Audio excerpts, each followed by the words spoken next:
आप सबों का बहुत बहुत वेलकम है मेरा YouTube channel reading room ZR में। आज का वीडियो जैसे कि आप सबों को पता है, West Bengal SSC group D की जो वैकेंसीज आने वाली है और जिसका एग्ज़ाम अक्टूबर नवंबर में होने वाला है, उसी से मुतालिक इस वीडियो में आज मॉक टेस्ट होगा, जिसमें आपका general studies, history, geography, polity, current affair and general science के क्वेश्चन होंगे। तो आइए मेरे साथ वीडियो में जुड़े रहें और तमाम सवालात का जवाब देने की कोशिश करें। एक एक करके हर एक क्वेश्चन के साथ जो उसका करेक्ट ऑप्शन है उसका एक्सप्लेनेशन भी दिया गया है। तो आइए मेरे साथ वीडियो में बने रहें। वीडियो अगर आपको पसंद आए तो लाइक करें, चैनल को सब्सक्राइब जरूर करें। इस तरह के वीडियो डेली पाने के लिए, इस तरह के वीडियो हर रोज़ इस चैनल में अपलोड किया जाएगा, तो चैनल को जरूर सब्सक्राइब करके जुड़े रहें। सबसे पहला क्वेश्चन में चलते हैं। यह है first question. The Damodar river flows through which of the following plateaus. ये दामोदर रिवर जो है तो किस प्लेटू से बहता है, किस प्लेटू पर बहता है? ये दिया है चार ऑप्शन, कौन सा प्लेटूज पर बहता है? छोटा नागपुर प्लेटू, मलवा प्लेटू, दक्कन प्लेटू, मेघालय प्लेटू। तो इसका जो करेक्ट ऑप्शन है वो है ऑप्शन नंबर 1 यानी छोटा नागपुर प्लेटू। अब चलते हैं, इसका एक्सप्लेनेशन देखते हैं। एक्सप्लेनेशन है the Damodar river flow through the Chota Nagpur plateau. अब यहाँ देख सकते हैं Chota Nagpur plateau. Specifically it's originate in the Chota Nagpur plateau in Jharkhand and flow through part of Jharkhand and West Bengal. और ये जो रिवर है, ये जो ओरिजिनेट होता है, पैदा होता है, वो छोटा नागपुर प्लेटू से, और छोटा नागपुर प्लेटू से बहता हुआ वो डायरेक्ट वेस्ट बंगाल में इंटर करता है, जो इन द हुगली रिवर, और फिर वो आके हुगली रिवर में ज्वाइन हो जाता है। The प्लेटू is known for its rich minerals resource. और ये प्लेटू, छोटा नागपुर का प्लेटू जो है, ये अपने मिनरल्स के नाम से बहुत जाने जाते हैं। इसमें बहुत सारे मादा पाया जाता है, मिनरल्स पाए जाते हैं। River source catch the make it rift valley by a rift valley. तो ये इसका एक्सप्लेनेशन है। ये प्लेटू, छोटा नागपुर का प्लेटू जो है तो झारखंड में सिचुएटेड है। तो आप इस चीज़ से ये चीज़ का भी, ये सवाल भी जवाब भी याद रख सकते हैं, एक पॉइंट भी याद रख सकते हैं कि छोटा नागपुर प्लेटू जो है वो झारखंड में है। इसके बाद चलते हैं नेक्स्ट क्वेश्चन में। नेक्स्ट क्वेश्चन है भवानी पाठक एंड देवी चौधरी रानी और famous leader associated with the which of the following rebellions. यानी ये भवानी पाठक और चौधरी रानी जो था, देवी चौधरी रानी, ये दोनों लीडर, जो दोनों औरतें थी, ये किस रिवोल्यूशन यानी किस मूवमेंट से जुड़ी हुई थी, किस लड़ाई में, किस बगावत में ये दोनों अहम किरदार अदा की थी? तो यहाँ आपको देना होगा जो 18th सेंचुरी यानी 19th सेंचुरी में जो अंग्रेज़ों के साथ जो लड़ाई हुई थी, जो जंग हुआ था, चौरा रिवोल्यूशन, मुंडा रिवोल्यूशन, चौर revolution, Munda revolution, Indigo revolution and फकीर एंड सन्यासी रिवोल्यूशन। तो इसका जो सही ऑप्शन होगा वो है ऑप्शन नंबर 4, फकीर एंड सन्यासी। यानी फकीर और सन्यासी मिलकर अंग्रेज़ों के खिलाफ बगावत की थी, उसी को दिया गया है। इसका एक्सप्लेनेशन देखते हैं। यहाँ देख सकते हैं भवानी पाठक एंड देवी चौधरी रानी और प्रोमिनेंट लीडर, बहुत इंतहाई मशहूर लीडर ऑफ द फकीर एंड सन्यासी रिवोल्यूशन। इस तरह का क्वेश्चन आ सकता है कि फकीर और सन्यासी रिवोल्यूशन यानी मूवमेंट का मोस्ट प्रोमिनेंट लीडर कौन है? तो यहाँ इस तरह से ऑप्शन रहेगा, चाहे एक ऑप्शन रहेगा चाहे दो ऑप्शन रहेगा, उसमें से आपको सेलेक्ट करना है। Which took place during the late of 18th century. यानी बंगाल में ये लड़ाई हुई थी, ये लड़ाई अंग्रेजों के साथ हुई थी। The revolution was primarily a reaction against the oppression policies of British East India Company, including high land revenue demand and exploitation। अंग्रेज जब बंगाल के किसानों पर जुल्म व सितम करते थे और लैंड हाई रेवेन्यू यानी बहुत ज़्यादा टैक्स वसूल करना चाहते थे, उसी के रद्द अमल में ये लड़ाई हुई थी। और इसका ये फकीर और सन्यासी revolution was led by ascetic group including फकीर। यानी ये लोग सिर्फ इस जंग में ज़्यादातर लोग, जैसे मुस्लिम कम्युनिटी से फकीर सब थे और हिंदू से सन्यासी, who united resist British colonial rule, जो एक साथ होकर, जो मुस्लिम फ़कीर और सन्यासी मिलकर, हिंदू सन्यासी मिलकर एक साथ होकर यूनिट होकर यानी ब्रिटिश को रिसिस्ट कर रहे थे, उसके मुखालिफत कर रहे थे। ये चीज़ है फ़कीर एंड सन्यासी revolution. This revolution occurred in Bengal between late 18th century 19th century is considered one of the earliest sign of resistance। ये पहली मजम्मत दिखाया जाता था कि ये पहली जंग है जिसमें अंग्रेज़ों के खिलाफ किया गया था।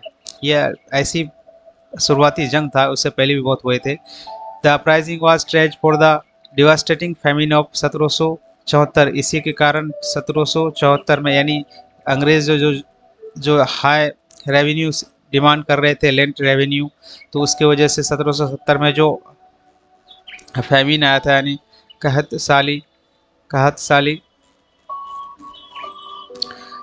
Revenue policy British east India company, उसी के मुखालिफत में ये जंग हुई थी। भवानी पाठक वो भी फ़कीर इससे जुड़ी हुई थी, और देवी रानी चौधरी भी इस सन्यासी फ़कीर से जुड़ी हुई थी। Her story was popularised by Bankim Chandra Chattopadhyay in his novel Devi Chaudhurani. इसके नाम पर एक बंकिम चंद्रा चट्टोपाध्याय ने नॉवेल भी लिखा है जिसका टाइटल है देवी चौधरी रानी। तो ये था, चलते हैं इसके बाद नेक्स्ट क्वेश्चन है which of the following schedules allows the formation of village council were court of tribal affair. ये जो बोल रहा है कि जो इंडियन कॉन्स्टिट्यूशन है उसका किस शेड्यूल में ये परमिशन दिया गया है कि कोई भी विलेज या कोई भी ट्राइबल अफेयर एक अपना कोर्ट बना सकता है, अपना काउंसिल बना सकता है कि उसको किस तरह से वो चलाए। तो ये किस शेड्यूल में है? यह इसका जो यहाँ ऑप्शन है 5th शेड्यूल या 6th शेड्यूल या 7th शेड्यूल या 10th शेड्यूल। तो इसका जो करेक्ट ऑप्शन है वो है 6th शेड्यूल। 6th शेड्यूल में इस चीज़ को बताया गया है कि अगर कोई भी जो ट्राइबल कम्युनिटीज़ है, अफेयर्स है या विलेज है, उसमें कोई काउंसिल बना सकता है, उसको उसी तरह से चलाया जा सकता है। इसका एक्सप्लेनेशन देखते हैं। देखिए, the 6th schedule of the Indian constitution allow for the formation of village council and other local self governance bodies in certain tribal area of Assam, Meghalaya, Tripura and Mizoram. यहाँ से तो ये बात समझ में आ जाती है कि 6th शेड्यूल में ये बात बताई गई है कि कोई भी गाँव अपना एक काउंसिल बना सकता है, उसको चलाने के लिए, सेल्फ गवर्नमेंट करने के लिए कोई एक बॉडी बना सकता है, एक काउंसिल बना सकता है। Are empowered to create village council for court to manage local affair and administration justice. और उसमें जो भी कुछ हो रहा है, झगड़ा लड़ाई, उसका सही जस्टिस फैसला करने के लिए एक काउंसिल बनाया जाता है जिसको हम लोग पंचायत बोलते हैं। वही पंचायत ऑटोनोमस डिस्ट्रिक्ट काउंसिल जिसको हम लोग इंग्लिश में बोला जाता है। ये एक government local self governance bodies है, इस तरह का बनाया जाता है। तो ये भी क्वेश्चन बहुत इंपॉर्टेंट है। इस तरह के बारीक बारीक क्वेश्चनों को ज़रूर ध्यान में रखना चाहिए। उसके बाद चलते हैं नेक्स्ट क्वेश्चन है the ruler of which princely state patronised the Sikh community and institute. कौन सा जो प्रिंसली स्टेट उस वक्त का था जो पेट्रोनाइज कर रहा था सिख कम्युनिटी के लिए एन इंस्टीट्यूट। तो इसका ऑप्शन देखिए यहाँ, Gaekwad of Baroda, Maharaja of Jaipur, Bhupendra Singh of Patiala, king of Travancore. तो इसका जो सही ऑप्शन है वो ऑप्शन नंबर 3 यानी भूपेंद्र सिंह ऑफ पटियाला। इसके बारे में अब हम एक्सप्लेनेशन आपको बताते हैं।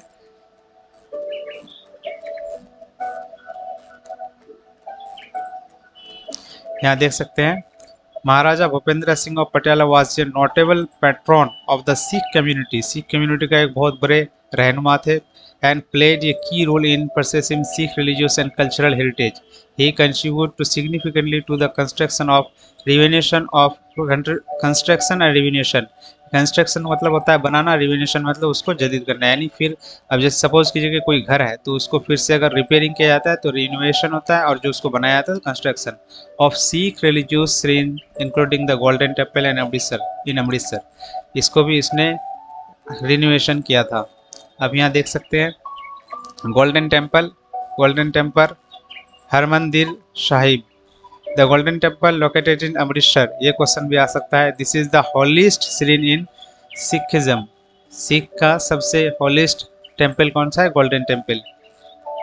It was founded by the 4th Sikh guru Guru Ramdas ने गोल्डन टेम्पल को बनाया था, कंस्ट्रक्ट किया था, एंड लेटर कंप्लीट बाय गुरु अर्जुन देव। तो इस तरह के भी क्वेश्चन आ सकता है, आपको याद रखने की ज़रूरत है। Princely state of India, princely state क्या होता है? प्रिंसली स्टेट उस वक्त during British rule, princely state और semi autonomous region governed by the local monarch under British suzerainty. यानी उस वक्त जब अंग्रेज़ हिंदुस्तान में अपनी हुकूमत कर रही थी, तो उस वक्त जो स्टेट खुद किसी मोनार्क यानी किसी किंग या किसी नवाब या किसी छोटे राजा के अंदर में जो चल रही थी, उसी को प्रिंसली स्टेट कहा जाता था। उसमें बहुत सारे उस स्टेट उस वक्त प्रिंसली थे, स्टेट नहीं डिस्ट्रिक्ट समझ लीजिए। हर एक डिस्ट्रिक्ट में कोई एक राजा होता था जो हिंदुस्तान के होते थे, लेकिन उनका पावर, असल पावर तो ब्रिटिश के पास था, लेकिन वो लोग चलाते थे, तो उसी को प्रिंसली स्टेट कहा जाता था। Patiala was one of the largest princely state in Punjab. Patiala Punjab का लार्जेस्ट प्रिंसली स्टेट था। उसके बाद चलते हैं नेक्स्ट क्वेश्चन में। Which sacred revolutionary organization was Khudiram Bose associated with? Khudiram Bose किस रेवोल्यूशन से जुड़े हुए थे? यानी कुछ एसोसिएशन से जुड़े, ऑर्गेनाइजेशन से जुड़े हुए थे। यंग तार, अभिनव भारत, हिंदुस्तान रिपब्लिक एसोसिएशन, बर्मू समाज।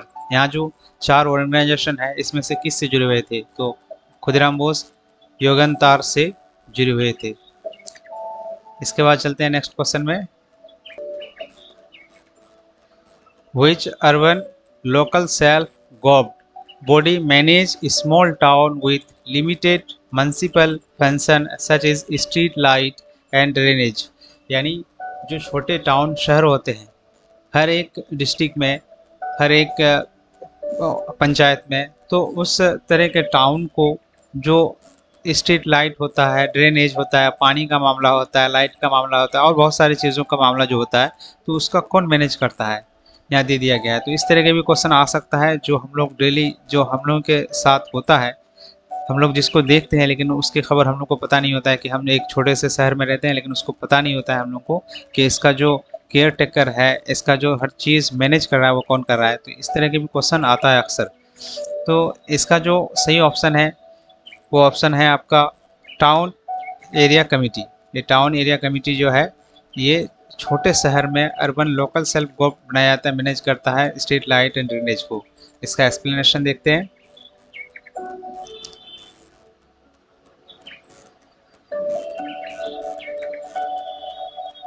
In India, town area committee are responsible for managing the street lighting in a small town. These committees are type of urban local body that handle basic civic function for area not large enough to warrant a full-fledged municipal corporation.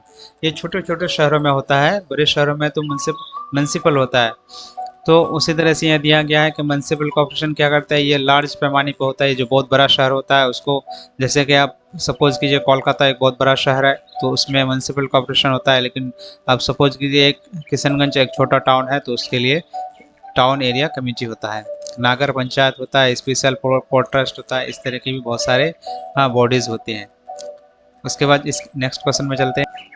Question है सूरा painting ये travel art form. ये सूरा painting जो है, ये travel art form है, किसी एक खास ट्रेवल का आर्ट्स है। हाँ, इज ट्रेडिशनली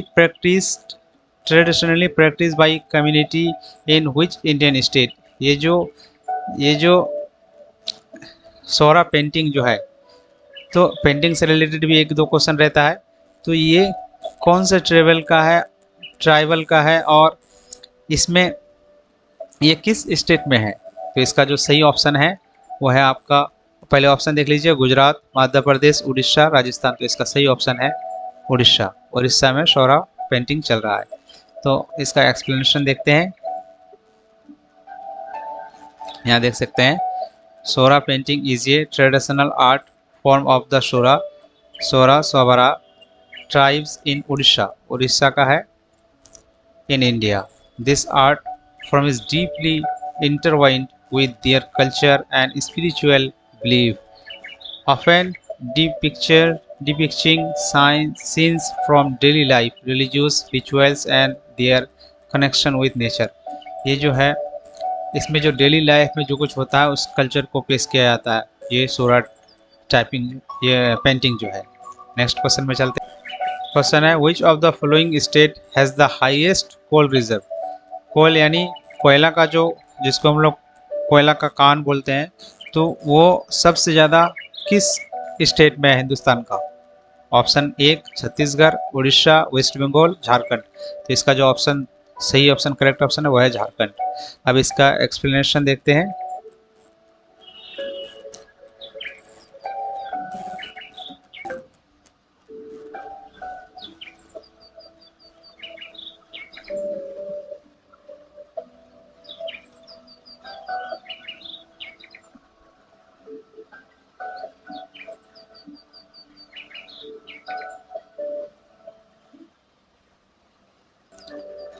देखते हैं कि Jharkhand has the largest reserve of coal in India, followed by Orissa and Chhattisgarh. तो झारखंड सबसे टॉप में है, उसके बाद उड़ीसा, उसके बाद छत्तीसगढ़। यहाँ कुछ पॉइंट दे दिया गया है। It was mainly available in old Gondwana formation of peninsular India and younger tertiary formation of northeast region. The most important Gondwana coal field of India are located in Damodar Valley. ये भी question बहुत important है। The lie in the Jharkhand Bengal coal belt and the important coal field in the region are Raniganj, Jhadia, Bankura, Bokaro, Giridih and Karanpur.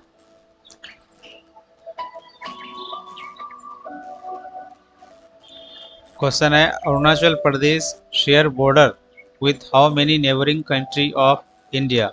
यानी अरुणाचल प्रदेश जो है तो वो कितने मुल्कों के साथ अपना बॉर्डर शेयर करता है, स्टेट के साथ नहीं, मुल्कों के साथ, बाहरी मुल्क जैसे कि हुआ भूटान, नेपाल वगैरह के साथ। तो अरुणाचल प्रदेश इसका ऑप्शन है 3, यानी 3 देश के साथ अपना बॉर्डर शेयर करता है। किसके साथ, यहाँ दिया गया है Arunachal share international border with Bhutan, चीन एंड बर्मा।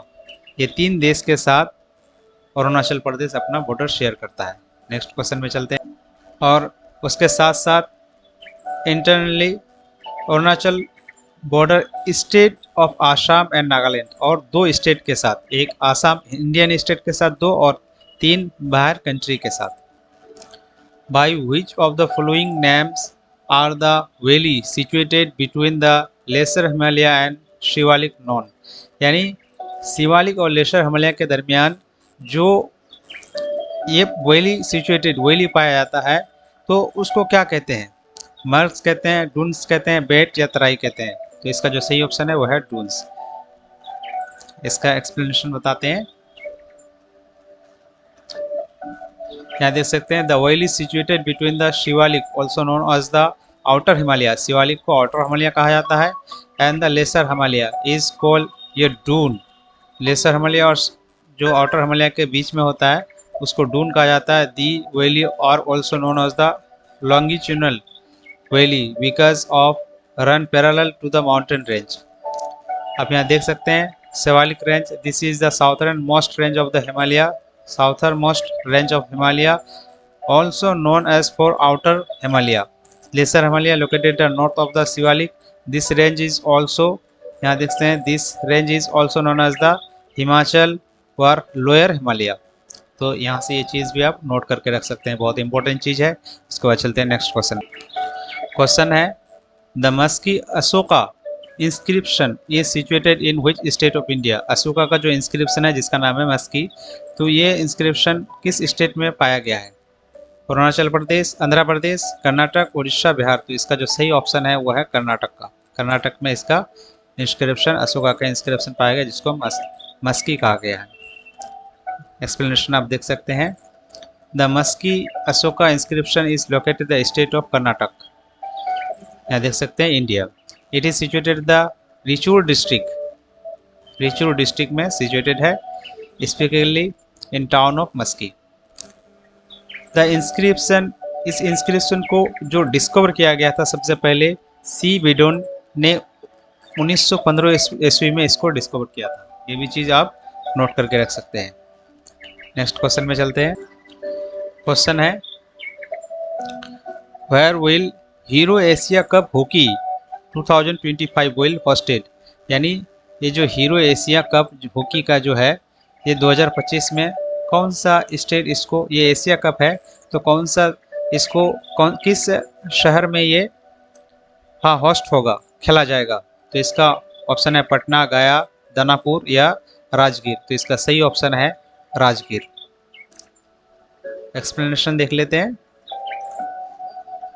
यहाँ देख सकते हैं Rajgir Bihar 25 men's hockey Asia cup. और ये इस तरह का भी क्वेश्चन आ सकता है कि हीरो कप जो है, हीरो एशिया कप जो है वो किस खेल से रिलेटेड है। तो ऑप्शन आपको हॉकी देना होगा, hockey. Country India, city Rajgir Bihar में है ये, और अगस्त 25 से 7 सितंबर के दरमियान ये खेल होगा। नेक्स्ट क्वेश्चन में चलते हैं। Who term the preamble of the constitution as the political horoscope, political horoscope किसने कहा इंडियन कॉन्स्टिट्यूशन के प्रीम्बल को। तो इसका N Palkhivala K M Munshi, Ernest Barker, Thakur Das Bhargava. तो इसका सही ऑप्शन है के एम मुंशी। एक्सप्लेनेशन इसका देखते हैं। कन्हैया लाल मणिक लाल Munshi, also known as K.M. Munshi, is the credited with describing the preamble of Indian Constitution as the political horoscope of Indian Constitution. He was a prominent member of the Constitution Assembly and the drafting committee. तो ये चीज़ आपको याद रखने की ज़रूरत है, बहुत important ही question है। उसके बाद चलते हैं नेक्स्ट क्वेश्चन है यहाँ ऑप्शन के बाद है dance is a traditional mask dance primarily practice by the Rajbanshi and Polia community in north Bengal. Polia community और राजवंशी कम्युनिटी किस डांस को यहाँ का परफॉर्म करता है, बरीटा, गुमरा, छुआ, लाथी। तो इसका जो ऑप्शन है वो है गुमीरा। एक्सप्लेनेशन देखते हैं। The traditional dance of Rajbangshi community in North Bengal is called Gomira. It's a mask folk dance that blend influence from Mahayana Buddhism, Tantric Buddhism and Saiwit and Shakta tradition. तो ये जो dance है ये गोमीरा, ये north Bengal का Rajbanshi community का traditional dance है। में चलते हैं।